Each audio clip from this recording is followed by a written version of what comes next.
if you look at gross margins, this is again where I think consensus probably will be surprised because expectations are for gross margins to hit a wall. It's still early. We only have one quarter of 2026 so far, 3 quarters ago. I think Apple could actually report stronger gross margin growth in 2026 than what they report in 2025. It's possible because eh, when you look at first quarter 26 gross margin, it was 48.2. When you take into account what guidance is for, even if you assume there's going to be some weakness in the back half of 2026, let's assume, okay, higher memory, let's assume there's other costs that Apple just can't escape. Let's bring down that gross margin a little bit. It's still going to be higher than the gross margin for 2025.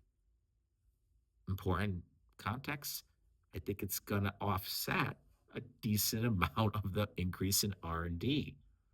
So this brings us to a rather interesting, not a conclusion, but a comparison. Because when I analyzed Meta earnings last week, my focus was on spectacular growth. Meta really is just the growth story is amazing. But the conclusion I had was, at what cost is Meta growing? Because you do see Meta pouring cash back into the business. And I think the concern that some people have, there is a debate out there right now, is does Meta need to increase that investment to sustain that kind of revenue growth?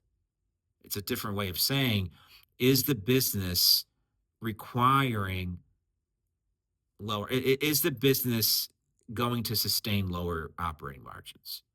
Well, when you kind of use that same framework or that same thinking with Apple, it's a little bit different. What is I actually think it's a lot different because you just see I see a better margin profile here.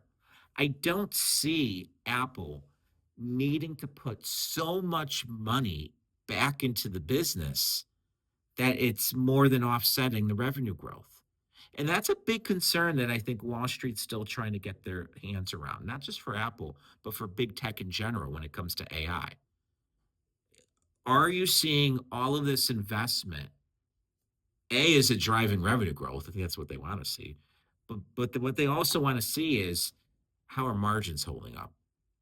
If you have a business where all of this spending is boosting revenue in some way,